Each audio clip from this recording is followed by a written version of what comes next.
Tuloy-tuloy na natin, guys. Nasuotin na natin ang current situation mo para malaman natin kung ang reading na to ay para sa'yo.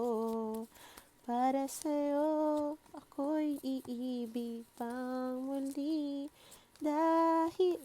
Ganda ba ng boses? Hindi. Huwag daw mas kumunta. Joke lang. Okay. Current situation mo.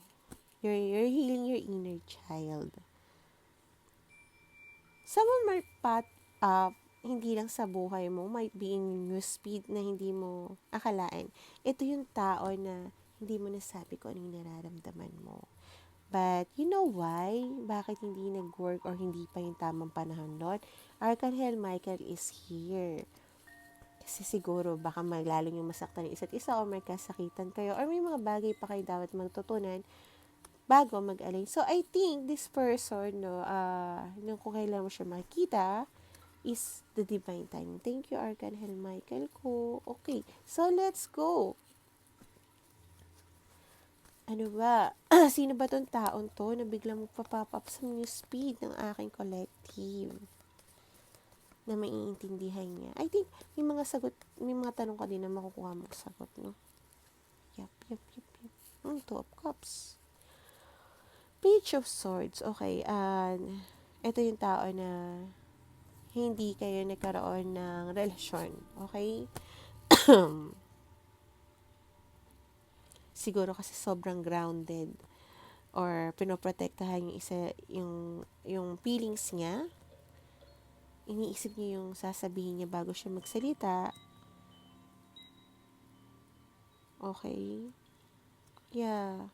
Hindi ito yung tao na mahilig paano ba yun? Yung sumugal or gumawa ng bagay na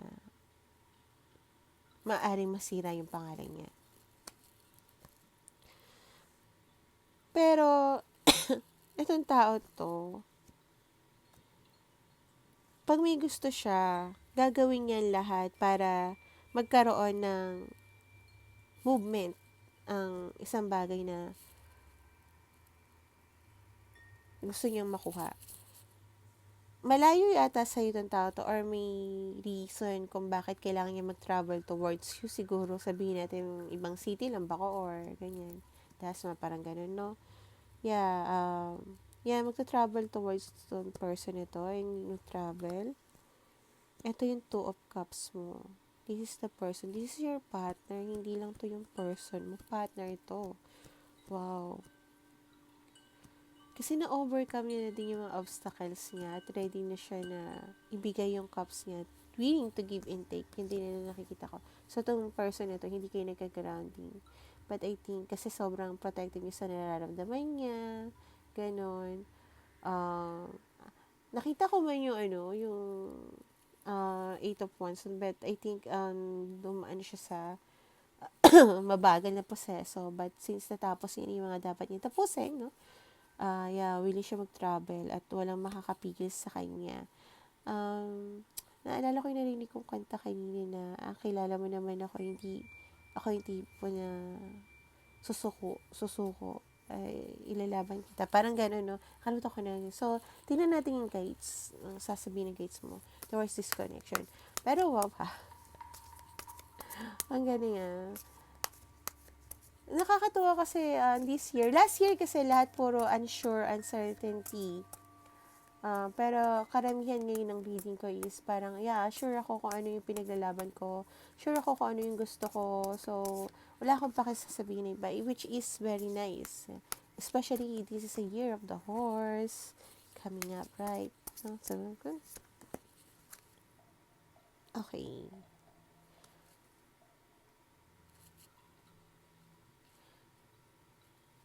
Alam mo na yung bagay na ng mga bagay na nagpapasakit sa'yo, sabi ng guides mo.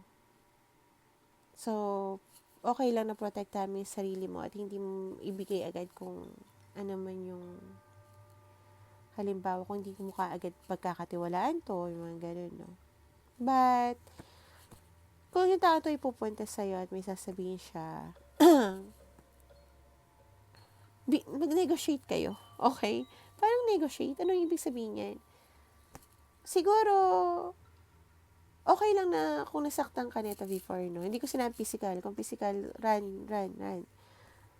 Halimbawa, kung may mga bagay na dati before kasi I think sinabi nga doon sa card is, pinoprotektahan niya, may wall siya.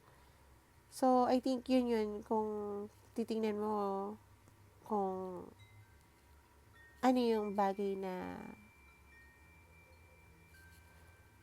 swak sa pwedeng mag-move forward yung relasyon or panliligaw niyo or something like that, no? Halimbawa, so, kailan ka yung ganito, kailan ka pwede, ako ganito, parang gano'n siguro, or ganito, wala nang sinungalingan, wala nang ganito, open na, kailangan ganito, kailangan ganyan. Ayoko ng emotional ayun, ay emotional na wala ka, gano'n, mga gano'n. So, kailangan yung mag-usap, no? Kailangan yung kung ano may i-offer niya dapat, alam mo din yung sasabihin mo, kasi kailangan mong protektahan din yung feelings mo, lalo na kung nasaktan ka na nun ng tao na to, no? Huwag lang physical, iwanan mo yan. In order na magkaroon ng success yung relasyon na to, at magkaroon ng balance towards, especially, sa time ng isa't isa, okay? Nandun kasi ang commitment at yung effort din, no? Um, yeah. Halimbawa, baka mamaya, isa lang yung nag-give na nag-give, o isa yung take na take, dapat may give and take. And I think your person, no, yun din naman yung gusto niya. So, wow. Okay. I'm happy for you. So, yeah. Kung gusto mo ng private reading para mas klaro, para malaman natin kung ano-ano, PM me, hindi ako mag-PM for private reading, and for a small amount is, parang hindi ako kagaya ng iba na sobrang taas maningil, at kung halimbawa hindi nakaalang yung energy katulad sa unang video na to, di ba? Check ko yung ano para alam natin kung para sa ito. Then, pag hindi naka-align, ibabalik ko yung pera. Money back guarantee. So, yep. Always make a better choice, and bye-bye.